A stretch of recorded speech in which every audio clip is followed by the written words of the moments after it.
आप लोगों ने किया है? फॉर्मेट पता है सबको? एक एक करके बोलो।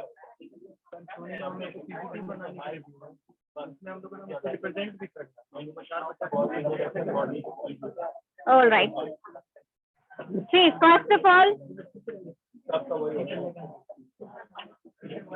यस, आपका पीपीटी प्रेजेंटेशन जो होता है जब ग्रुप में होता है, what you have to do is, आपको जो 3 पोर्शन होते हैं ना, जैसे आपका इंट्रोडक्शन होता है, बॉडी ऑफ द स्पीच या प्रेजेंटेशन एंड योर कंक्लूजन, ये 3 पार्ट हैं। अगर यस लास्ट बेंचेस, यहाँ नहीं सुनाई दे रहा है ना तो अपना मुंह मत चलाइए। आपका प्रेजेंटेशन जब ग्रुप में करते हो ना तो करना ये होता है कि आपको अलग अलग पार्ट डिवाइड कर देना है। फॉर एग्जाम्पल अगर 4 पर्सन है ग्रुप में तो हम क्या करेंगे, हम इंट्रोडक्शन, मान लीजिए उनमें से एक चीज बड़ा है, ठीक है, इंट्रोडक्शन बहुत बड़ा है, कंक्लूजन बहुत बड़ा है या फिर बॉडी बड़ा है, तीनों में से कोई एक चीज बहुत बड़ा है। एक सामने बैठ के बात कर रहे हो तुम लोग, यस हो गया, चुप रहो। आपका मान लेते हैं, हम एग्जाम्पल लेके चलते हैं कि हमारा जो बॉडी पोर्शन है वो बड़ा है, ठीक है, तो ये हो गया इंट्रोडक्शन। बच्चे बात नहीं,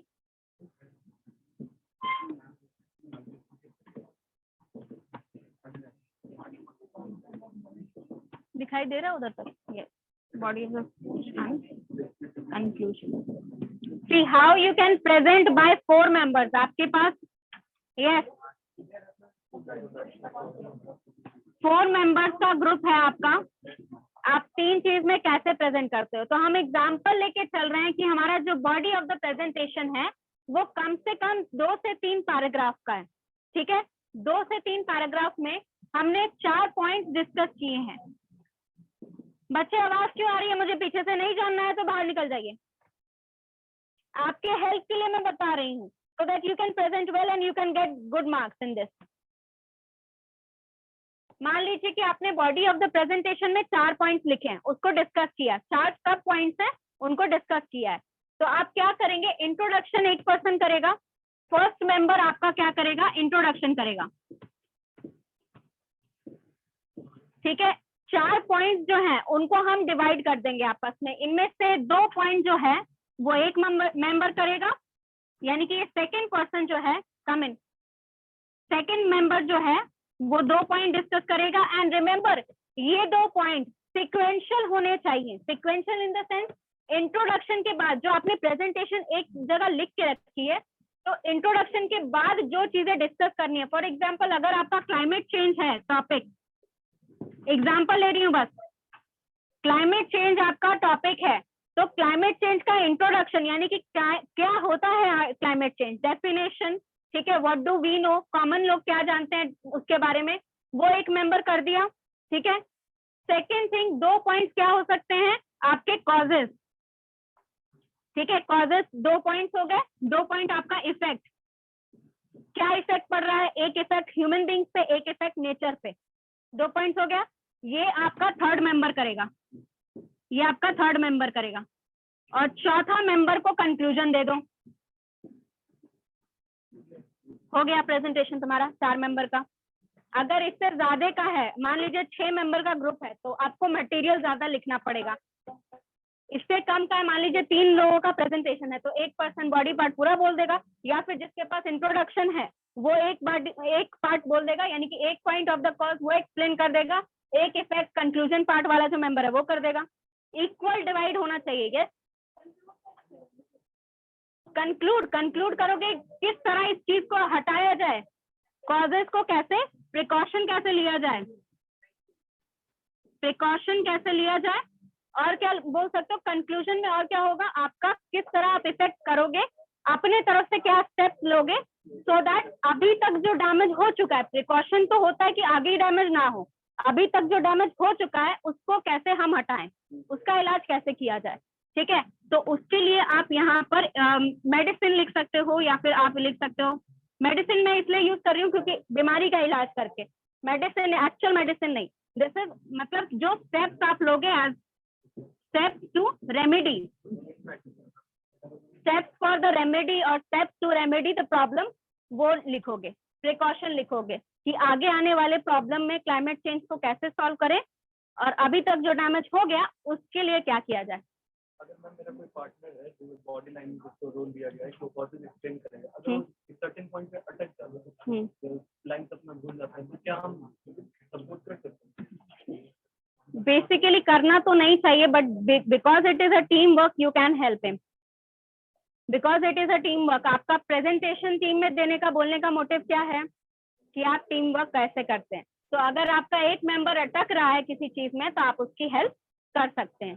ठीक है, फॉर एग्जाम्पल मान लीजिए कि आप उसको सबसे पहले तो प्रिपरेशन करवाओगे उस पर्सन को। अगर आपको पता है कि वो पर्सन वीक है, आप उसे अच्छी तरह प्रिपेयर कराएंगे। यस, क्या हो रहा है वहां पर,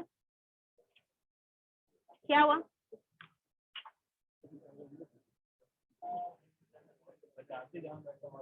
if you have no vitamin, if you have a person जिसको, अच्छा ऐसा भी कर सकते हो, मान लो कि यहाँ पर आपका कॉजेज जो है वो टफ है समझाना। ठीक है, एक टॉपिक है उसको थोड़ा दिक्कत आ रहा है समझाने में, वो थोड़ा टफ है, अच्छे से समझाना जरूरी है, तो वो टॉपिक आप उस पर्सन को दोगे जो अच्छे से प्रेजेंट कर सकता है। ठीक है, उस पर्सन को दोगे जो एक्चुअल में थोड़ा कंफर्टेबल है स्टेज के सामने प्रेजेंट करने में। और अगर मान लीजिए, देखो first impression is very good important, लेकिन टीम वर्क में क्या होता है ना, आपका हर एक एस्पेक्ट इंपॉर्टेंट रहता है। तो जो सबसे ज्यादा इंपॉर्टेंट, मान लीजिए आप मार्केटिंग पिच दे रहे हैं किसी के सामने, सबसे ज्यादा इंपॉर्टेंट क्या होता है? आप कोई प्रोडक्ट के बारे में बता रहे हैं तो सबसे ज्यादा इंपॉर्टेंट क्या है? अरे नहीं, इम्पोर्टेंट इन द मटेरियल, जो बता रहे हो उसमें क्या इम्पोर्टेंट है? प्रोडक्ट का एडवांटेज क्लियर होना चाहिए, क्या कर सकता है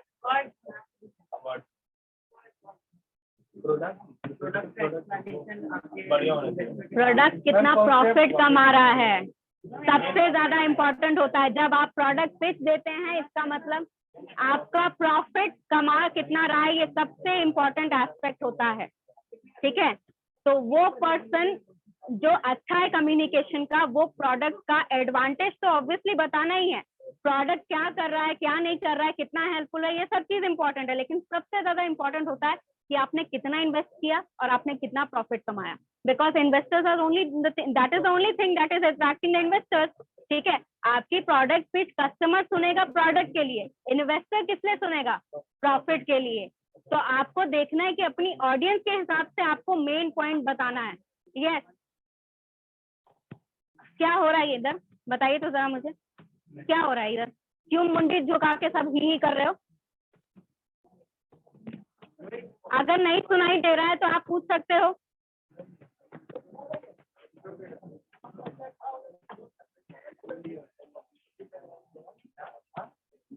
काहे के लिए? कुछ काम है तो अंदर रखो, अंदर रखिए सब। हाथ में मोबाइल लेने का इतना गंदा आदत हो गया तुम लोग का, 2 मिनट रहते नहीं हो, मेरा काम है उसमें इसीलिए लेके घूमती हूँ। यस, तो ये चीज समझ में आ गया। प्रेजेंटेशन आप कैसे करोगे ग्रुपिंग में? अगर मेंबर कम है आपके तो मटेरियल आपस में इक्वली डिवाइड कर दीजिए। अगर मेंबर ज्यादा है और मटेरियल कम पड़ रहा है तो मटेरियल ऐड ऑन कर सकते हैं। अगर मान लीजिए फिर भी ऐड ऑन नहीं हो रहा है, मान लो कि तुम्हारे पास 3 ही पैराग्राफ है और 6 लोग हैं एक्सप्लेन करने के लिए, तो आप क्या करोगे? एक पर्सन क्या करेगा, एक पर्सन यहाँ इमेज दिखा सकता है। ठीक है, जरूरी नहीं है कि हर पर्सन को बोलना ही है। ठीक है, some people are always in the background, वो बैकग्राउंड पीपल भी आपके हेल्प के लिए होते हैं और वो भी आपके टीम में काउंटिंग होते हैं। स्लाइड शो करते रहे। ठीक है, एक पर्सन को यहाँ पर सिस्टम पे खड़ा कर दीजिए, स्लाइड चेंज करता रहेगा। नहीं, इंट्रोडक्शन आप एक काम करिएगा, इंट्रोडक्शन आप स्टार्टिंग में, यस, इंट्रोडक्शन कैसे करोगे? कैसे बोलोगे चारों का नाम?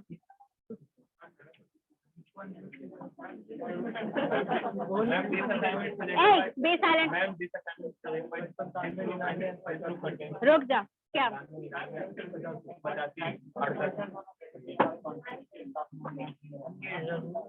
नहीं, क्वेश्चन नहीं आया उसका मेरे को समझ में। हाँ बिल्कुल होना चाहिए।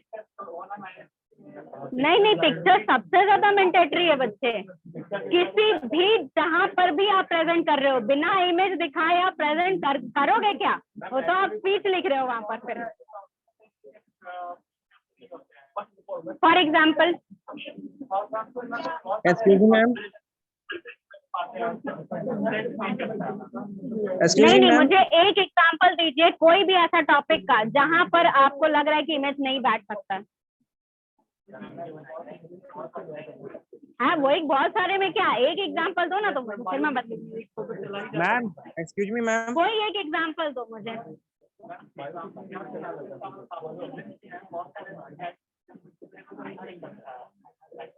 तो नहीं नहीं, कंटेंट के हिसाब से तो वो तो आप फाइंड आउट करोगे ना कि कंटेंट के हिसाब से क्या इमेज मुझे लगाना है। ठीक है, कंटेंट के हिसाब से आपको क्या इमेज लगाना है। मान लो कि आप यहाँ पर क्या कर रहे हो, आपके पास यहाँ पर, ए चुप रहिए थोड़ा सा, हाँ थोड़ा देर ही रहना है, ज्यादा देर बोलूंगी तो फिर तुम लोग का मुंह ही चलने लगता है। हाँ जब तक क्लास में बैठे हैं ना टीचर है तब तक शांत रह लो, वो तुम्हारे लिए बहुत ज्यादा देर होता है, फिर भी थोड़ा देर कह रही हूँ क्योंकि मेरे लिए थोड़ा देर है वो। ठीक है, तो आपका यहाँ पर प्रेजेंटेशन जो होता है, जब इमेजेस मान लीजिए आपको नहीं मिल रहे हैं, प्रॉपर इमेजेस नहीं मिल रहे, उसको क्या हो गया, सीधा बैठो बच्चे।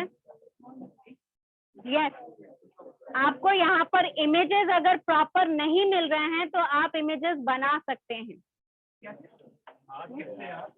कैसे मैम? ड्रॉ करके, स्कैन करके डाल दो, अदरवाइज 3D इमेजेस भी आते हैं, 3D पेंटिंग्स भी आती हैं। There are lot of hundreds of options. BSc वालों से दोस्ती कर लो, बहुत हेल्प करेंगे तुम्हारी। BSc BCA स्टूडेंट से फ्रेंडशिप करो, वो सिखाएंगे तुमको 3D पेंट कैसे करते हैं।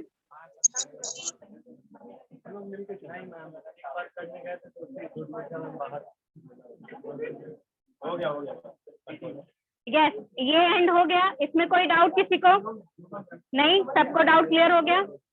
कर लोगे प्रेजेंट? यस, इंट्रोडक्शन कैसे दोगे? इंट्रोडक्शन आपको देना है, मान लीजिए आपका ये इंट्रोडक्शन जो मेंबर कर रहा है, अपने नाम से इंट्रोड्यूस नहीं करना है शुरू। कहाँ से इंट्रोड्यूस करोगे? आप टॉपिक के इंट्रोडक्शन से यूज करोगे।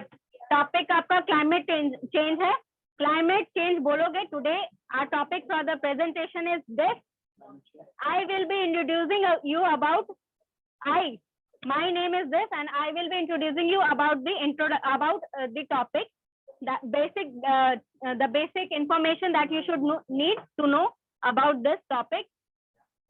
This person, ठीक है, second member will be telling you about the causes and the third member will be telling you about the effect and the fourth member will be telling you about the conclusion. ठीक है, जो person जो introduce कर रहा है, जो बोल रहा है, उसके नाम के साथ लगाया जाएगा। यस, हो गया। क्या पूछना है बच्चों? Yes, my topic today for the presentation और आवर टॉपिक फॉर टुडे, आर बोलना है, माय नहीं। यस, वही तो मैं बोल रही हूँ, टॉपिक पहले इंट्रोड्यूस करो। Our topic for the introduction is this, I will be introducing you to the basic information. My team member, second member will be telling you about the causes, third member will be telling you about the effects, and the fourth member will be telling you about the conclusion or the precaution and remedy. Precaution and remedy वो fourth member बताएगा। ठीक है, इस तरह आपको introduce करना है। हाँ, एंड में आप लोग साथ में यहाँ पर खड़े हो जाना। ठीक है, नहीं हट रहे हो तो थोड़ा साइड में ऐसे हो जाना, बट पीठ मत दिखाना कभी भी। ठीक है, पीठ नहीं दिखाना है कभी भी ऑडियंस को। हाँ, थैंक यू। हाँ, किसमें? नहीं, 270 से ज्यादा नहीं, डिग्री चाहिए तो 270 से ज्यादा।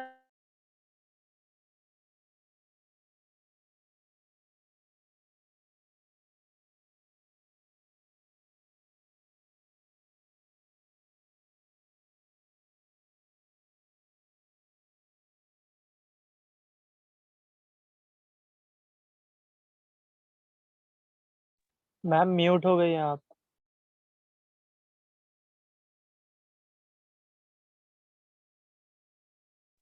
Ma'am you are muted.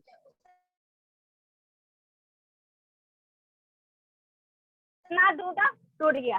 ठीक है, पीठ नहीं दिखाना है।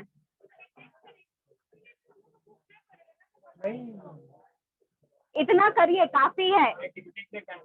हाँ बिल्कुल, स्टिक का यूज कर सकते हैं। अब उतना नहीं है, हाईटेक होने की जरूरत है। तुम्हारे हाथ दिए भगवान ने, हाथ के साथ दिखा सकते हो कि यू कैन, और you can just say look at the slides behind me and you can see the image that is depicting my causes. हाँ बिल्कुल, you can see the pie chart, you can see the bar graph that is behind me on the screen. कुछ भी बोल दो, ठीक है? हाँ नहीं, प्रेजेंटेशन वो तो तुम्हारा बोला ना मैम, सोनी मैम वाला, मैंने बताया कि कैसे देना। हाँ यस, इसमें क्लियर हो गया।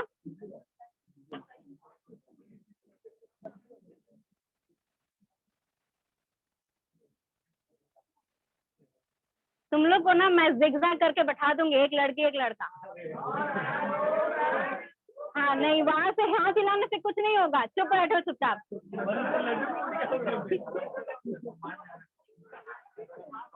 नहीं, फिर इसके बाद जिसने बात किया ना वो यहाँ बैठेगा,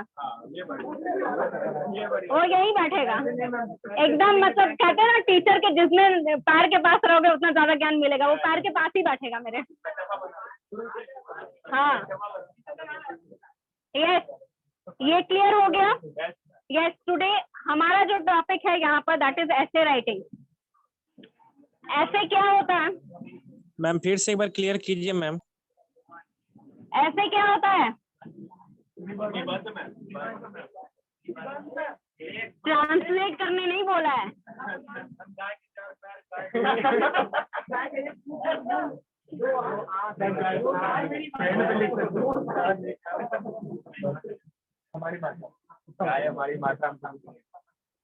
ओके, वो तुम्हारा निबंध जो था वो सेकंड क्लास में ही छोड़ दो।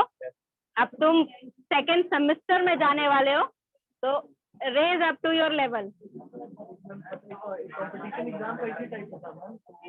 बंदा था ना मैम, तो गाय पर रट के गया था, एग्जाम में आ गया नहीं, आप एरोप्लेन के बाहर देख रहे हैं और बाहर का नजारा कैसे एरोप्लेन के बाहर जब मैंने नीचे देखा तो मुझे गाय दिखी, गाय अब that is the creativity of your mind. वो आपका माइंड कितना क्रिएटिव है वो बता देगा, ठीक है? लेकिन आपको ऐसे का फॉर्मेट क्या होता है? पहले टॉपिक के द्वारा लिखा जा रहा है,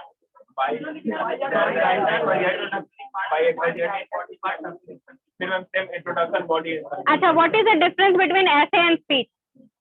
मैम स्पीच लाइव होता है मैम, ऐसे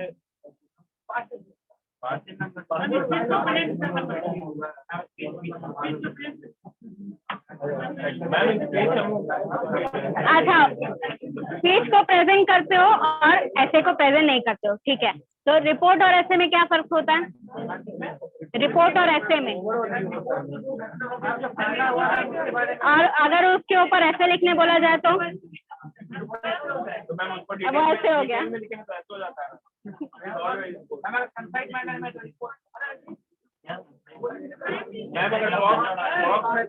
नहीं नहीं, that is correct. Concise manner में, यस, लास्ट बेंचेस। अगर आपको सुनाई नहीं दे रहा तो आप शायद शांत रहेंगे तो शायद सुनाई दे जाए।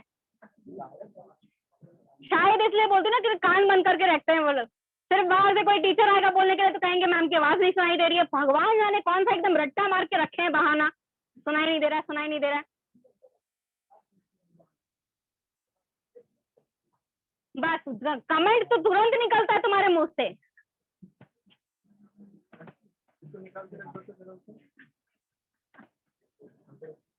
तुम ही तीनों को बोल रही हूँ जो मुंडी एकदम नीचे करके हंस रहे हो।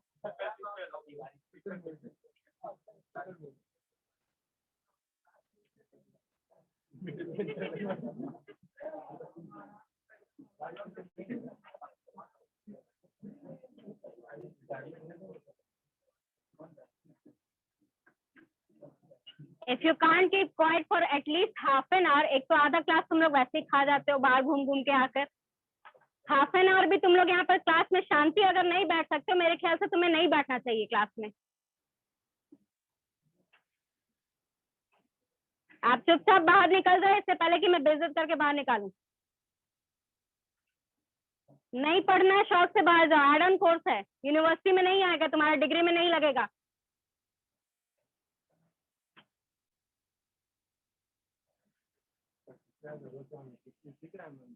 उनको कैसे समझाओगे जो डिग्री खरीदने के लिए बैठे हैं यहाँ पर? बस डिग्री चाहिए कहीं भी ग्रेजुएशन की इनको। उन लोगों को कैसे समझाओगे कि यही सब चीज काम आएगा कहीं भी जाएंगे लाइफ में? मैथ्स और इंग्लिश से पीछे भागोगे तुम लोग। No ma'am. इंटरव्यू में नहीं पूछेगा। When you are getting selected you have to gone through a process that is called aptitude test. क्या आता है उसमें? बिना मैथ्स के बनाओगे क्वांटिटेटिव एप्टीट्यूड? वो क्या, वो मैथ्स से अलग है, वो मैथ्स में नहीं आता है।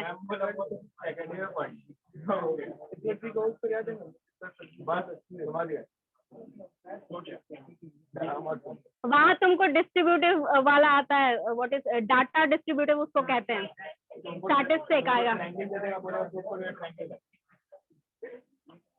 प्रूफ नहीं पूछेगा वो, तुमको डाटा डिस्क्रिप्टिव आता है, दैट इज स्टैटिस्टिक का क्वेश्चन आता है, वो सबसे टफ माना जाता है। That is the toughest question from your aptitude, that is from math section. पढ़ोगे तब ना पढ़ाया जाएगा। वहां पर फिर बैठोगे जब एग्जाम देने के लिए तो मैम जरा हेल्प कर दीजिए ना, ये देख लीजिए कॉम्प्रिहेंशन पैसेज जरा। ऐसे लिखने आता है तुम्हारे विप्रो के एग्जाम में 200 वर्ड्स का।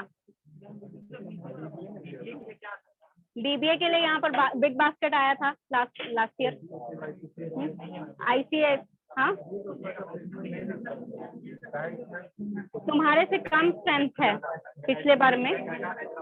सिर्फ जो फाइनल ईयर जाएगा ना उसमें स्ट्रेंथ अच्छा था तो उनके लिए कंपनीज आई थी। बाकी बीच का जो बैचेस है उसमें स्ट्रेंथ ज्यादा अच्छा नहीं होता है। देयर आर प्रोसीजर्स जिसके बीच में निकलना पड़ता है आपको, ठीक है। अगर आपको कंपनी लानी है तो वो 4 बच्चों के लिए नहीं आएगी, उनको अच्छा खासा चाहिए। विप्रो जो आता है वो BCA BSCIT वो दोनों बैच को लेता है, ठीक है। उसका स्ट्रेंथ अच्छा खासा बन जाता है, 500 स्टूडेंट तक चला जाता है, तब जाके उनके लिए आती है कंपनी।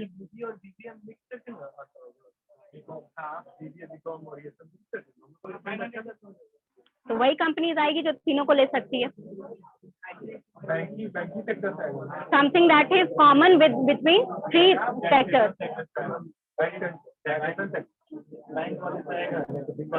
तो तीनों में कॉमन वही चीज है ना।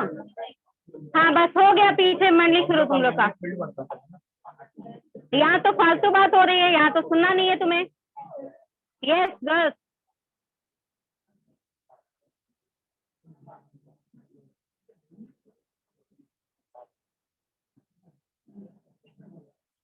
पीछे बैठ के सब भिन बनाना शुरू कर देते मक्खी की तरह।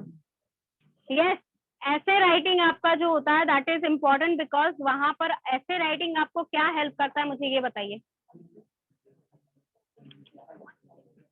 ऐसे writing is helpful in what ways? अगर आप ऐसे लिख रहे हैं तो किस चीज में आपके लिए हेल्पफुल हो सकता है ये? फर्स्ट ऑफ ऑल ऐसे लिखने के लिए आपको इंफॉर्मेशन चाहिए, और ऐसे के टॉपिक मैं बता देती हूँ आसान नहीं आते हैं।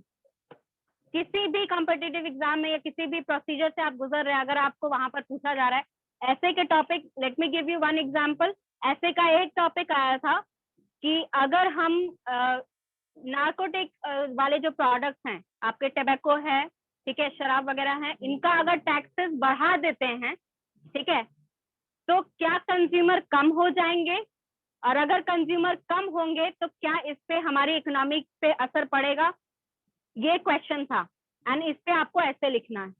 एंड ऐसे ऐसा कोई नहीं, 200 वर्ड का ऐसे लिखना है, और ऐसा जो आपको सिलेक्शन दिलवा सके। नहीं होगा, इकोनॉमिक और इंक्रीज होगा, लोग शो ऑफ में और करने लगते हैं।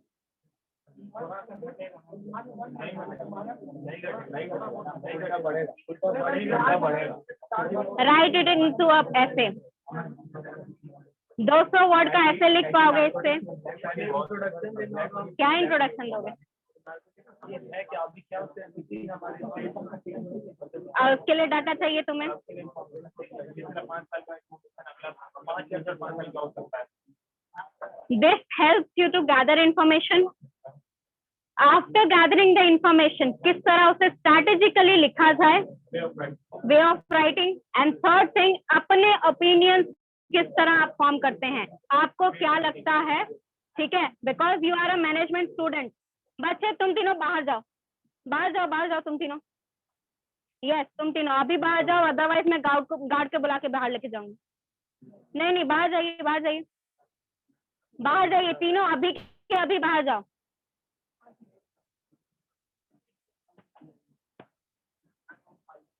हाँ तो तुम फंसो गई वहां पर।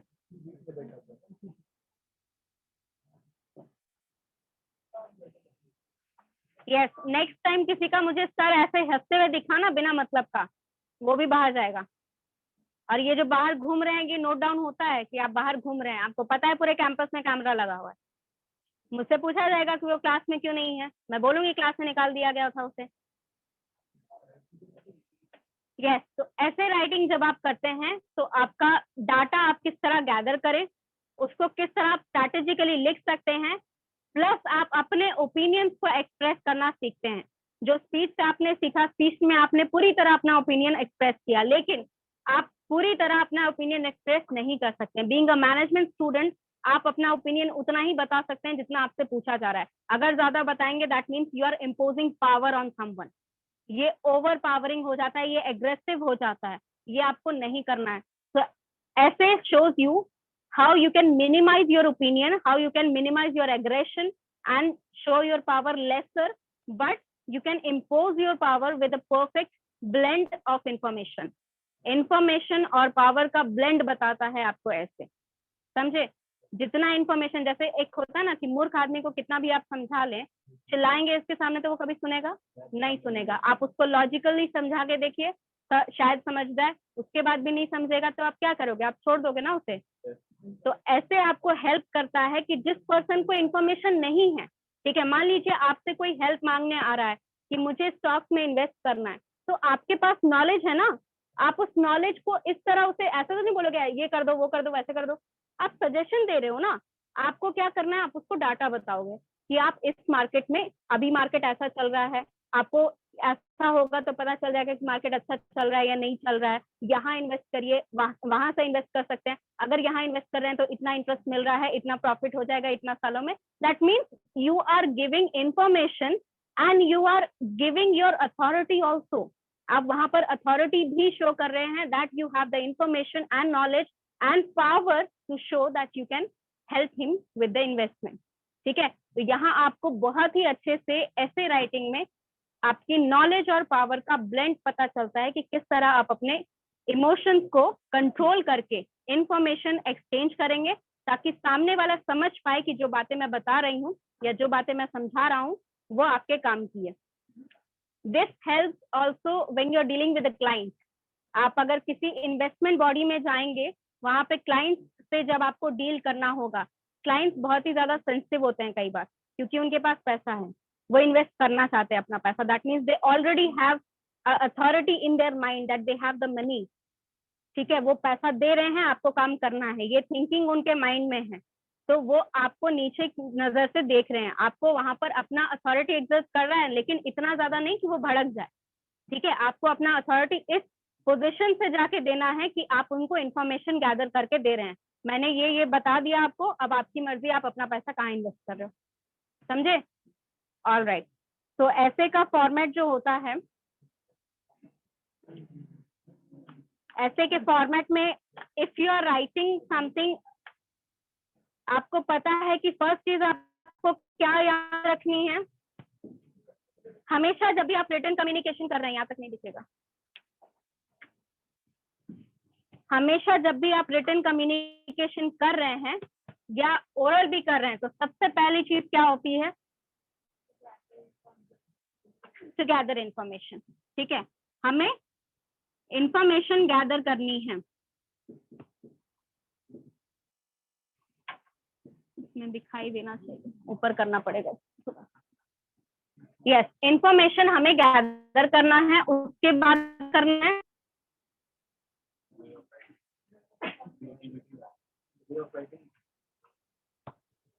इनकोडिंग। क्या होता है इनकोडिंग? तुमको ये कम्युनिकेशन साइकिल नहीं पढ़ाया था ना मैंने? एक्सप्लेन इन नेक्स्ट क्लास, मेरे को याद दिलाना, ठीक है। इंफॉर्मेशन, ये कम्युनिकेशन साइकिल पढ़ाना। इनकोडिंग जो होता है, इनकोडिंग का मतलब हम अपने इंफॉर्मेशन को, जो इंफॉर्मेशन हमने गैदर की, उसको हम इस तरीके से सामने प्रेजेंट करेंगे कि हर किसी को समझ भी आ जाए और वो ऑफेंस भी ना ले, ठीक है। मतलब ना ही बुरा लग रहा है उसे और ना ही ऐसा लगे कि हम उसको एक्सर्ट कर रहे हैं पावर। न्यूट्रल रह के अपना जो मैसेज है वो बस समझा देना है आपको उसे, ठीक है। नाउ थर्ड थिंग क्या होगा आपका? Creativity in what?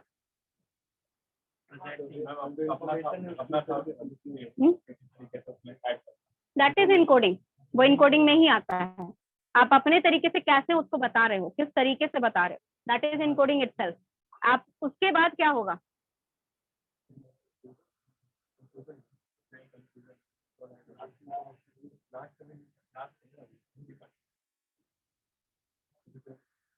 आपने इंफॉर्मेशन दी, तो कैसे इंफॉर्मेशन दी, कहाँ से इंफॉर्मेशन दी? That means you have to mention your sources.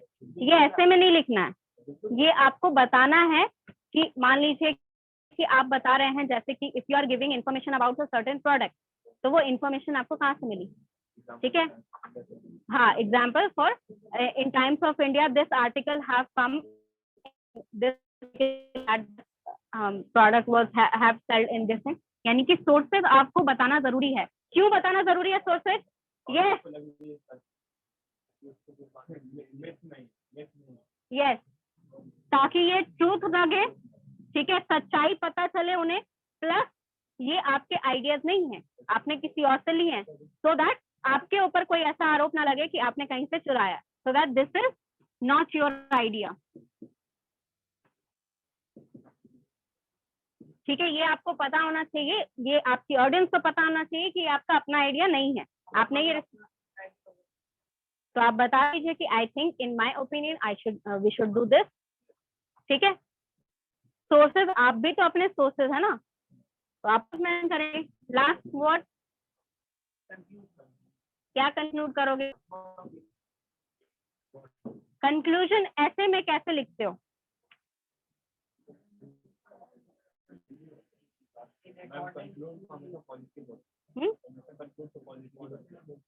क्यों नेगेटिव नहीं कर सकते?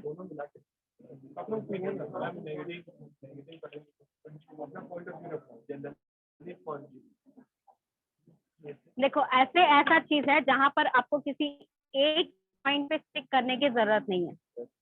मैं एक एग्जांपल आपको सेंड करूंगी, उस एग्जांपल में लिखा गया है कि 18 तक बच्चों को स्कूल में रहना, school in the sense school college, educating institute में रहना इम्पोर्टेंट है या नहीं है, इस पे आपको ऐसे लिखना था। तो उसमें उन्होंने 2 पैराग्राफ लिखे हैं, यानी कि इंट्रोडक्शन के साथ एक पैराग्राफ लिखा है जिसमें बताया जा रहा है कि अगर हम स्कूल जाते हैं या फिर हम किसी एजुकेशनल इंस्टीट्यूट में है तो वहां पर हमें कितना एडवांटेज मिलता है। लेकिन एट द एंड उन्होंने आके ये कह दिया कि जरूरी नहीं है कि हम एजुकेशन पाएं, अगर हमारा फील्ड वैसा रिक्वायरमेंट नहीं करता। मान लीजिए मुझे कार मैकेनिक बनना है तो उसके लिए मुझे एक्सपीरियंस चाहिए, एजुकेशन नहीं, राइट।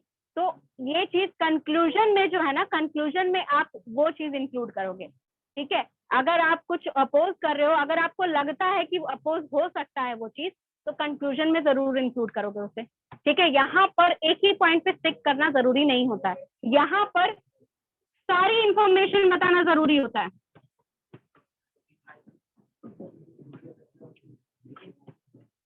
हर एक इंफॉर्मेशन देना जरूरी होता है, this is the most important part. एक पॉइंट पे स्टिक करना जरूरी नहीं होता है, ठीक है। Okay, how much time do we have? Exceed कर गया, ठीक है, टाइम नहीं है आज, तो एक काम करते हैं, यहाँ पर टॉपिक मैं दे देती हूँ ऐसे के लिए, and you have to right.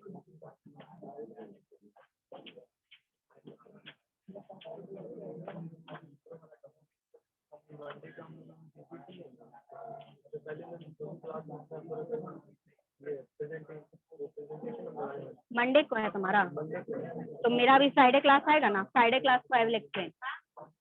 Yes क्या? हाँ हाँ, अभी अटेंडेंस लेने को रखो।